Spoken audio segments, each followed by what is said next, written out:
we take you out to the site where Jason McCourty and Tiki Barber are joining us, part of our family here at the NFL on CBS. Gentlemen, it's always a pleasure to spend some time here, and I want to go offense-defense for obvious reasons. Offensively, it appeared, Tiki, that the call sheet changed for the Chargers, or at least opened up. Was that due to a healthy quarterback? Where did you see things develop and evolve this week for that offense? Well, as Jason and I talked about at the beginning of this game, it felt like the bye week for the Chargers came at the perfect time for, one, health, but also self-dominant, run-heavy early on in games, 53 or 54% running the football, but they changed it up, and they threw the ball 8 of their first 9 plays on offense, and it helped Justin Herbert get into a rhythm. You started to see a lot of sustained drives in the first half of this game, and it ultimately got them out to a big lead at halftime, and they held on to win it. As we take a look at the defensive side of the ball now with this Broncos team, Jason, this was a Broncos unit that was starting to feel themselves a little bit. Maybe some press clippings making their way up on the wall. Points per game, they've been stellar. Where did you see them take a step back, or where did you see them struggle here on Sunday?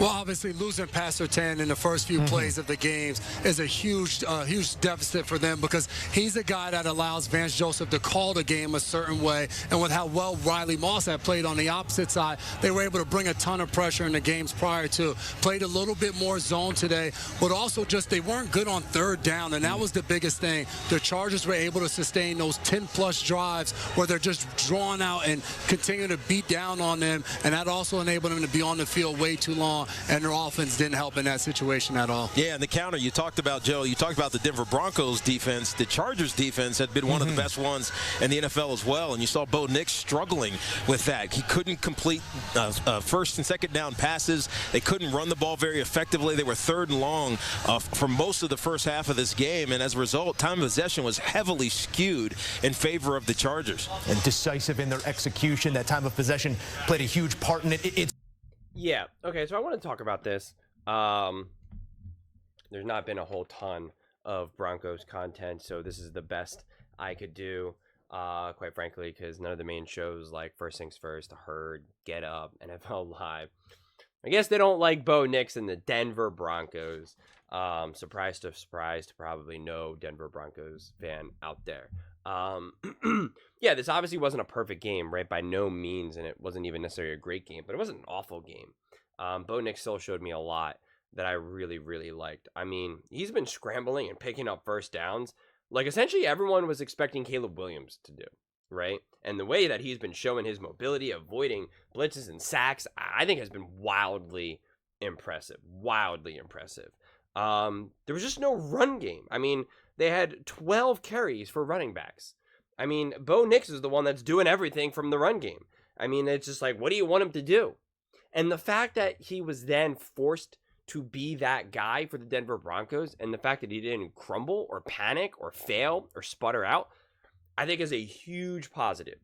You have to remember, growth is not linear, right? It's not just do. It's always 2 steps forward, 1 step back, left, right, up, down. It can very much be all over the place. But when we see quarterbacks who, for the most part, fail or don't belong in a game like this, because we've seen a couple backup quarterbacks, I won't even name their names, you see how they just crumble. You can see how they can sometimes really make some great plays, but then you see them just spectacularly crumble. And you're just like, what the heck am I watching right now? It looks like you literally do not belong on the field. Bo Nix did not play this perfect game because that was just the way how the game unfolded from an offense standpoint. I blame more the Broncos than Bo Nix, for instance. Not like Bo Nix was holding back this offense. This was just the offense as a whole. And yet Bo Nix didn't look like, he didn't stand out as being like, oh my God, man, he's a disaster. Like, this is a disaster. Like, what are we doing? We got to move on from this guy, right? Like, we have other quarterbacks who are out there who have been playing for years now, whether because they keep kind of getting another chance, or you know, they're backup quarterbacks, but they still can start some games here and there just because the teams are struggling. And you're just like, what are we doing here, right? And that's not who Bo Nix has shown to be. So to me, that continues to be a positive. But you're just not going to be able to have no run game and expect your rookie quarterback to be able to ball out and pick apart defenses, especially a very well-coached, well-prepared team like the Chargers and Harbaugh. It's just not going to happen. It's just not going to happen. and they lost a turnover battle, an interception and a fumble. The interception obviously was not a great throw, but it happens. It's going to happen throughout the NFL season. They were 27% on third downs, 3 for 11, right? That's brutal. Whereas the Chargers were 11 for 18, 62% on third down. So, yeah, I mean, there was just nowhere for Bo to go with the ball, really, until the fourth quarter. And that was when they were in, soft coverage and stuff. And then he picked it apart, right? Then he absolutely picked it apart, which, let me be clear. When you're an established quarterback and you're picking apart kind of like an easy defense at that point, at least, or I should say a non-aggressive defense, if you're a rookie quarterback, I still think that's impressive. Compared to if you're a seasoned veteran, then it's like, okay, right? Like Dak Prescott, Patrick Mahomes, Josh Allen, none of those quarterbacks, they pick apart a defense. It's clearly just kind of, mailing it in a little bit or being very conservative. Yeah, I'm not like, oh, look what he did. He put up 350 yards. Look at his fourth quarter numbers. Like, that means nothing to me. But when a rookie quarterback is out there, the game is kind of not going as planned, right? A rookie quarterback is still very much moment to moment, drive to drive, quarter to quarter, throw to throw, right? Like every throw feels so important to a young quarterback. Even when I see him then get comfortable, I mean, he looked comfortable. Even when he was failing, even when the team was failing, he looked comfortable. To me, that's the biggest takeaway. Because you could have quarterbacks who are succeeding and they still look uncomfortable. Bo Nix looked comfortable, and quite frankly, looking comfortable when you're losing and you're not moving the chains and you're not converting third downs is a major, major green flag for me. It really is.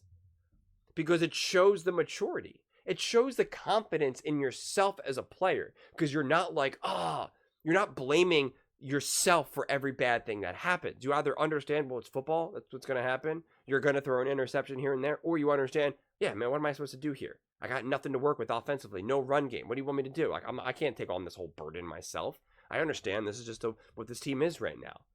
And so, again, that shows maturity and deep understanding how football works, how football is played, how the NFL works. You're not going to win every game. Every drive isn't going to be perfect. You are going to have a game where you're where you're 3 for 11 for third downs, or where your run game is non-existent. It just is what it is. So to see that he was able to still withstand a very far from ideal situation, again, to me is what stands out, because we've seen so many quarterbacks over the years, especially young rookie quarterbacks, they just fall apart in those moments, right? They fall apart and it's just a snowball effect, right? A domino effect. And you didn't see that.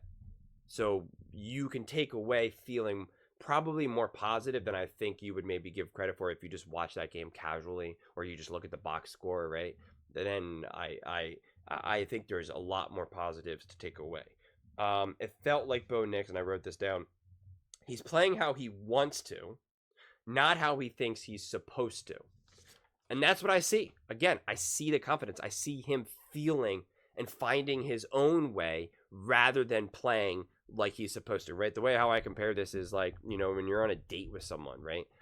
And especially when you're younger, or maybe if you're just really nervous, right? You're saying what you think you should say, right? You're telling a joke or making a comment, talking to the waiter, talking to the person, right? How you think you're supposed to act. Your posture, right? Like there's a lot of pretending.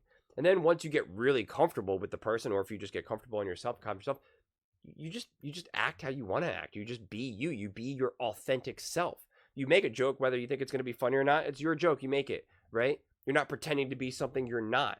You're not trying to hide all of your flaws. You just are who you are. And when I've reached that own aspect of my own life, whether it be dating, work life, whatever it may be, it's like, oh my God, this feels so good. I used to navigate the world trying to be something who I thought I was supposed to be. Something as little as dating, or something as little, even smaller, as like going to the grocery store and talking to the teller, to the clerk, right?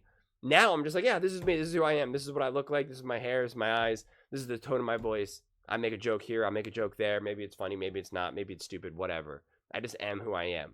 And I see that in Bo Nix, and it's so important to me for a quarterback to reach that, and to see him reach it by by week 6, I think is awesome. I think is really, really impressive. There's still plenty of work to do. This team still needs to be kind of built out. They're still not able to really execute the vision of Sean Payton just from a personnel standpoint, but I still think that there's some major positives to take away. But those are just my thoughts. I'd absolutely love to hear yours. What do you guys all think about Denver Broncos and Bo Nix's performance? Let me know in the comments below. I read every single comment, so whether you agree with me or disagree with me, either way, let's get in some discussions, let's get in some fights, but ultimately, let's just have some fun. And please do consider subscribing. We are building an amazing community here, and I'd absolutely love to see you part of it. I want to build something that we all genuinely feel connected to, something that we're really excited to be part of. I think we're on our way to doing it. And please don't forget to give this video a thumbs up, as it really does help with the visibility and the algorithm. Thank you so much, and see you next time.